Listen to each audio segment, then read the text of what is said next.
가정 같은 교회의 첫 번째, 벽이 아닌 길을 만들자라는 제목으로 은혜를 나누기 원합니다.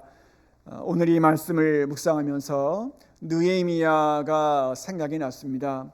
여러분 아시는 대로 느헤미야는 예루살렘에 회파된 성벽을 재건하기 위해 무더운 애를 썼던 분 아닙니까? 하나님의 은혜 가운데 기원전 444년경에 제3차 예루살렘 귀환이 총독 느헤미야를 통해 이루어지게 되었고, 무너졌던 예루살렘 성벽이 느헤미야 6장 15절 이하에 약 52일 만에 재건이 되는 참 놀라운 일이 있었던 것입니다. 그런데 이 과정 속에 느헤미야가 한 가지 깨달은 것이 있었습니다. 무엇이었냐면, 성벽이 52일 만에 완성된 것은 너무나 기쁘고 좋았습니다. 그런데 그 이후에 이스라엘 백성들에게 어떤 일이 벌어졌습니까? 이런 일이 있었습니다. 대제사장이라고 하는 엘리야십이 성벽 재건에 누구보다 애를 썼던 그 사람이 어떤 일을 벌였는가? 느헤미야가 잠시 자리를 비운 상황 속에 예루살렘 성전에 그렇게 성전 재건을 방해했던 도비야를 위해 방을 하나 마련해 줍니다. 너무나 안타까운 일이었던 것입니다. 그리고 제사장들과 또한 예배를 주관했던 레위인들에게 11조를 드리지 않았고, 또한 모든 예배가 무너지게 만든 장본인이 되었습니다. 또한 이 대제사장 엘리야십의 손자가 그렇게 성전 재건을 방해했던 산발랏의 사위가 되는 그런 결혼의 통혼, 즉 우상 숭배자들과의 결혼을 통해 가정이 무너지게 했던 것을 느헤미야가 보게 됩니다. 그래서 느헤미야는 어떤 생각을 하게 되냐면, 진정한 회복은, 진정한 부흥은 성벽을 쌓는 게 아니었구나, 이걸 알게 된 겁니다. 그래서 그가 어떻게 변화가 되냐면, 느헤미야 1장 3절에서는 하늘의 하나님 이렇게 기도했습니다. 하늘의 하나님, 물론 멋진 표현이지만 얼마나 멉니까? 하늘의 하나님 기도했거든요. 그런데 그가 이 모든 과정을 지나고 난 다음에 느헤미야 13장 31절 마지막에 가서는 나의 하나님 기도합니다. 여러분, 이거 굉장히 의미가 크다고 생각해요. 1장 3절에서는 하늘의 하나님 기도했던 사람이 이제 모든 이 과정을 겪고 난 다음에는 나의 하나님 기도했다는 겁니다. 여러분, 이게 무슨 말이냐면 이런 뜻이죠.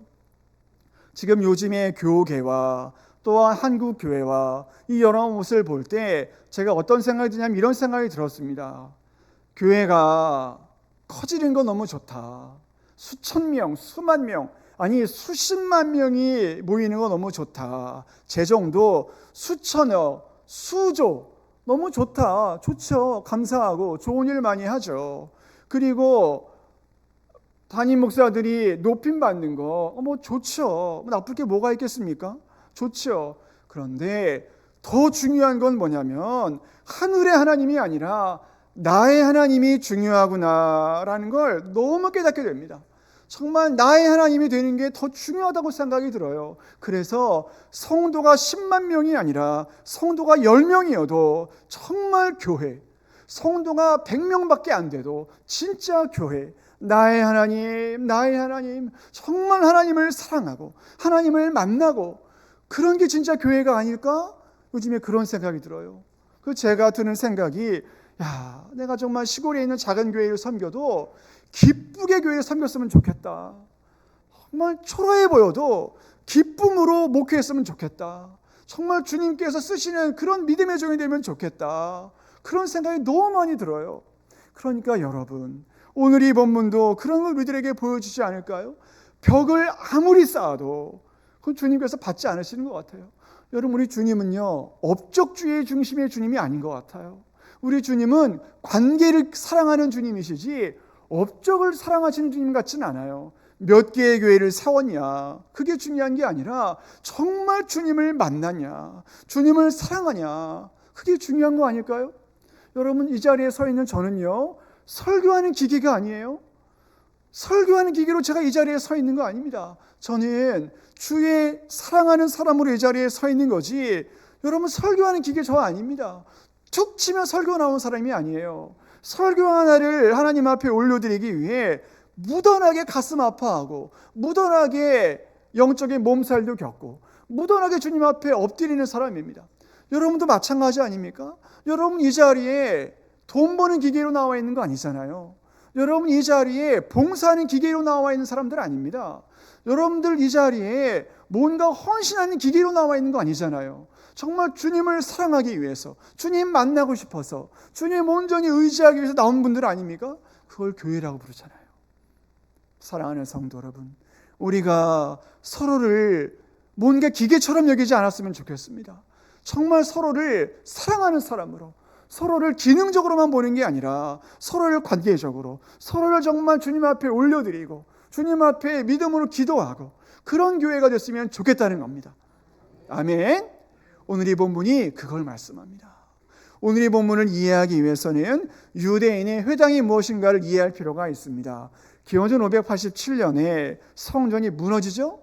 이전까지 성막 그리고 성전, 이 중심으로 예배드리는 유대인의 모든 예배가 다 깨집니다. 이제 하나님이 그걸 다 회파하시죠. 유대인들을 흩어버리십니다. 그래서 디아스포라, 흩어진 사람들이 되지 않습니까? 이 흩어진 유대인들이 뭐를 하냐면 회당을 만드네요.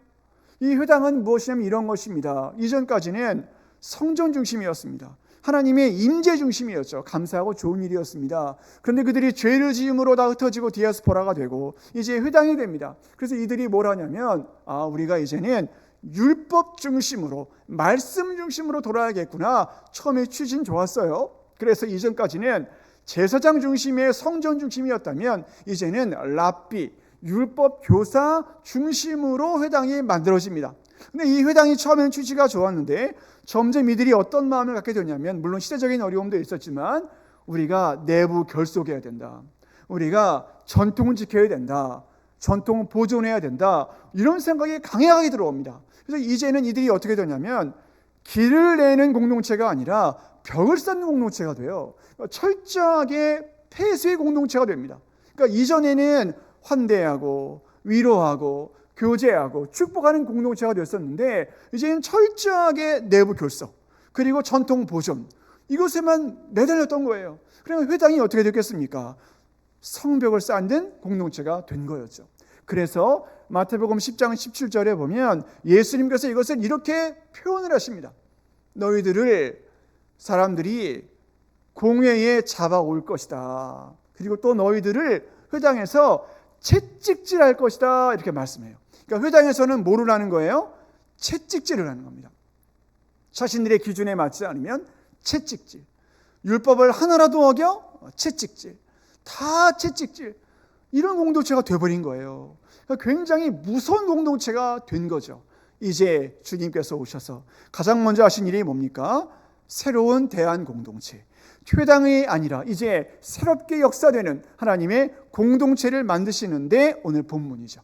자, 43절 보십시오. 이제 사도들을 통해서 기사와 표적이 막 일어나요. 여러분, 그런데 43절 때문에 새로운 공동체가 된 건 아닙니다. 왜냐하면 구약에서는 더 놀라운 일들이 선지자를 통해 일어났잖아요.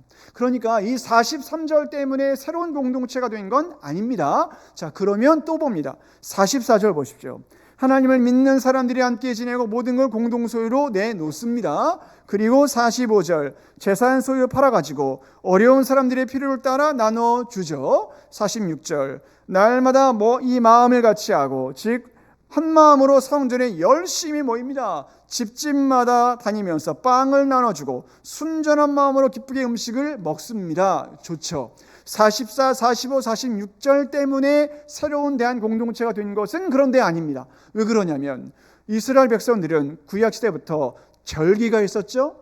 유월절, 나팔절, 또 대속죄일, 또 칠칠절, 그리고 초막절, 부림절, 하누카라고 하는 수전절, 다양한 절기가 있습니다. 이 절기들을 지금까지도 그들은 지키는데 이 절기가 되면 이스라엘 백성들이 44, 45, 46절을 해요. 어려운 사람들을 도와주고 또한 재산들을 나누어주고 빵을 나누고 성전에 열심히 모입니다. 그러니까 44, 45, 46절 때문에 새로운 대한 공동체가 된 건 아니라고요. 그러면 뭐가 중요한가? 47절입니다. 자, 47절 우리가 다 함께 읽을 때 여러분 중요한 문구를 찾아보십시오. 자, 47절 다 함께 읽습니다. 시작. 찬미하며 온 백성에게 칭송을 받으니 주께서 구원받는 사람을 날마다 더하게 하시니라. 아멘. 중요한 단어가 뭐냐면 구원받는 사람입니다. 이 구원받는 사람이 바로 부르심을 받은 사람이라는 에클레시아 교회입니다. 이 구원받는 사람을 주님께서 날마다 더해 주셨다. 이 구원받는 건 바로 주님만이 하시는 거죠. 이 구원받는 건 오직 예수 그리스도의 십자가의 보혈만 이것을 가능하게 하는 것입니다. 구원받는 사람을 날마다 주님 더해 주셨는데 바로 하나님의 역사가 여기에 일어났습니다. 자, 그러면 또 한 가지 중요한 단어가 등장합니다. 이 중요한 단어가 바로 칭송이라는 단어가 여기에 등장하는데 이 단어가 중요합니다. 자, 여러분, 이 문맥을 한번 유심히 보십시오. 누가는 회당이 아니라 이제 새로운 대한공동체가 나왔다는 걸 자랑하고 싶었을 거예요. 그래서 사도행전 2장에 바로 이 장면이 등장하는 겁니다. 그런데 왜 누가가 47절을 먼저 앞에 내세우지 않고 44, 45, 46절을 먼저 앞에 댄 다음에 47절이 나왔을까? 이 문맥을 우리가 중시 여겨야 되는데 왜 그랬을까요? 왜 47절에 먼저 이 말씀을 하지 않고 44부터 46절까지 먼저 꺼낸 다음에 이걸 얘기했을까? 이유는 간단한데 가정 같은 교회를 말하고 싶었던 거예요. 가정 같은 교회가 이제 시작됐다는 걸 강조하고 싶었던 겁니다. 자, 다시 본문을 보시면 제가 칭송이라는 단어가 나온다 그랬죠. 여러분, 이 칭송이라는 이 단어는 호감을 갖는다라는 단어입니다. 자, 이 단어를 여러분 주시면 보십시오. 지금 새로운 대한공동체인 교회가 하나님이 역사하셔가지고 구원받는 사람 날마다 더하게 하시는데 그 직접적인 이유가 뭐였냐면 사람들에게 칭송을 받습니다. 사람들에게 칭송을 받아요. 이 사람들은 누굽니까? 교회 안 다니는 사람들, 예수님 안 믿는 사람들, 그 사람들에게 교회 안에 있는 사람들이 칭송을 받기 시작한 거예요. 이전까지는 회당 중심에 있을 때 칭송을 받은 적이 없거든요. 왜냐하면 자기들끼리만 하니까. 그런데 이 길을 내는 공동체인 새로운 대한공동체는 세상 사람들에게 칭송을 받아요. 왜 칭송을 받았을까요? 뭔가를 나눠주고 뭔가를 해주니까 그게 아니었습니다. 왜 칭송을 받았을까요? 그들의 삶이 예수 믿는 사람이었으니까요. 그들의 삶이 학교에서, 생업터에서, 이웃에서 이 모든 그들의 삶이 드러난 거거든요. 이제 예수님을 믿는 사람으로서의 말과 행동과 인격이 그들에게 드러났거든요. 그러니까 호감을 갖는 거예요, 사람들이요. 그래서 칭송을 받은 겁니다. 그 역사를 보고 주님께서 더해주신 거예요. 그러니까 이것은 철저하게 주님 중심이었죠. 그러니까 이 부흥이 바로 그런 거 아닙니까? 우리가 아무리 애쓴다고 안 되거든요. 하나님이 역사하셔야 되는데 그 중요한 앞에 부분이 뭐냐면 칭송을 받아야 된다는 겁니다. 사람들에게 칭송을 받아야 된다. 사람들이 우리 남산교회에 호감을 가져야 된다. 이것입니다. 그 호감을 가지려면 가정 같은 교회가 이루어져야 된다는 겁니다. 자, 그래서 여러분 이 문맥을 여러분 유심히 보면 이런 내용인데 44, 45, 46절은 예수님 안 믿어도 할 수 있죠. 오히려 불교가 더 잘할걸요, 이건요. 45, 46절은 천주교가 더 잘할걸요. 아니, 이슬람이 더 잘할 수도 있어요. 힌두교가 더 잘할 수도 있습니다. 그런데 47절은 주님만 아시죠. 오직 주님만이 구원받는 자들을 더하게 하시죠. 그럼 이 부분을 왜 이렇게 말씀했냐면 이런 겁니다. 자, 사도행전 2장을 보면 베드로가 성전에서 말씀을 전합니다. 이 말씀을 증거할 때 사도행전 2장 17절 이하를 보시면 베드로가 가장 먼저 구약 성경을 하나 예를 들어줘요. 그 예가 뭐냐면 요엘서 2장 28절입니다. 자, 여러분 17절에 보시면 그런 예를 들어주죠. 이런 예죠. 너무나 유명한 말씀. 내가 내 영을 모든 육체에게 부어준다는 거예요. 그럼 어떤 일이 있습니까? 너희의 자녀가 예언을 하죠. 젊은이들은 환상을 보죠. 너희의 아비들은, 너희의 늙은이들은 뭐를 합니까? 꿈을 꾸죠. 자, 여기에 너희의 자녀, 너희의 젊은이, 너희의 늙은이, 즉 아비들아, 이 사람들은 뭡니까? 이게 가정이죠. 이게 지금 가족을 말씀하고 있는 겁니다. 이 가족 공동체를 말씀하고 있는 겁니다. 그러니까 그런 다음에 오늘 이 본문이 등장하는 건데 가정이 하나님 앞에 꿈을, 환상을, 예언을 하는 이 가정 공동체가 교회가 되면 하나님이 역사하셔가지고 하나님의 놀라운 은혜가 교회로 이루어질 수 있도록 주님께서 일하신다는 겁니다. 그러니까 이 부분이 우리들에게 이 문맥의 과정이 너무나 중요한 것을 우리들에게 보여주고 있다는 거예요. 그러니까 사랑하는 성도 여러분, 이 부분을 우리가 주목해 봐야 되는 것입니다. 하나님의 영이 우리 가정에 임하면 우리 교회가 살아나는 거예요. 하나님의 영이 우리 가정마다 이루어지면 가정들이 회복이 돼가지고 우리 교회가 부흥의 역사를 맞이할 수 있다는 것입니다. 그 부분을 오늘 이 장면이 우리들에게 보여주고 있다는 것입니다. 그러니까 사랑하는 성도 여러분, 오늘 이 본문이 우리들에게 말씀하는 것, 성벽을 쌓는 것이 아니라 길을 만들어야 되는데, 이 길을 만들어 갈 때 바로 우리들에게 너무나 소중한 이 말씀, 하나님의 성령의 역사가 내 안에 임하게 되면 주님께서 일하시고 주님의 은혜가 우리 가운데 풍성하게 된다는 것을 우리들에게 보여주고 있다는 것입니다. 여러분, 제가 다시 한번 처음으로 말씀을 돌립니다. 우리는 지금 이 시간에 기능적으로 모인 사람들이 아니죠. 여러분, 저는 어떤 영화를 예전에 봤는데요, 그 영화의 제목이 변호인이었어요. 제목이 전 너무 마음에 들었어요. 왜냐하면 일반적으로 여러분 우리가 뭐라고 부릅니까? 변호사라고 부르잖아요. 이 사가 뭡니까? 그 사람이 기능이거든요. 근데 그 영화는 사가 아니라 인이래요. 인, 사람이잖아요. 이걸 관계 얘기하는 거 아닙니까? 여러분, 저를 여러분들이 뭐라고 부릅니까? 목사라고 부르잖아요. 사실은 물론 어쩔 수 없이 그렇게 부르지만은 그렇게 썩 좋은 표현은 아니죠. 왜냐하면 그건 기능이니까. 기능을 얘기하는 거군요. 그렇다고 목인이라고 부르기도 뭐하고 애매하지만, 그렇다고 야 부르기도 뭐하고 참 애매하죠. 그러나 그냥 대충 부르시는데 정말 중요한 말 같아요. 변호인, 목인, 아니면 형제, 다 좋아요. 그런데 우리가 정말 중요한 것은 우리는 기능으로 모이는 게 아니라는 겁니다. 여러분, 그렇게 되면 우리 서로 너무 서글퍼져요. 그렇지 않습니까? 우리 너무 서글프잖아요. 우리가 서로 기능적으로 만났다면 우리는 사람으로 만났고, 우리는 교회로 만났고, 우리는 서로에게 예수님을 전하기 위해 만난 사람들 아닙니까? 아멘. 성도는 두 가지 종류가 있습니다. 첫 번째는 십자가 전쟁하는 성도가 있어요. 예수님의 십자가를 만나가지고, 주님, 제가 죄인입니다. 십자가를 제가 만나기를 원합니다. 이 십자가를 만나서 십자가 전쟁하기 원합니다. 주님, 제가 죽어지게 하시고 저 사람이 아니라 내가 죽어가지고 십자가 전쟁을 내가 감당하기를 원합니다. 이런 성도가 있고, 두 번째는 십자군 전쟁하는 사람이 있어요. 십자군 전쟁 여러분 아시죠?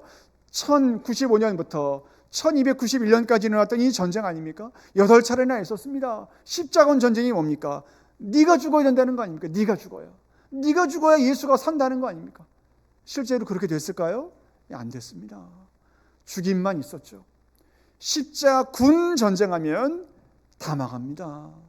원하기는 우리 남산교회는 십자가 전쟁하는 교회가 되기를 원합니다. 그렇게 되면 하나님이 역사하십니다. 여러분, 원하기는 오늘 또한 올 한 해 성벽 만들어가는 사람 되지 마시고 길 만들어 가시기를 원합니다. 여러분을 통해, 우리 모두를 통해, 우리 남산교회를 통해 성벽을 만들어가는 공동체가 아니라 길을 만들어 가서 하나님의 역사가 우리 가운데 임하게 되고, 우리 가정에 하나님의 은혜가 충만하고, 우리 교회와 이 나라와 조국교회에 하나님의 역사하심이 충만하게 되심으로 오늘 이 본문의 마지막처럼 주께서 구원받는 사람을 날마다 더하게 하시는 그런 은혜가 우리 모두에게 임할 수 있기를 주의 이름으로 간절히 축원합니다. 아멘.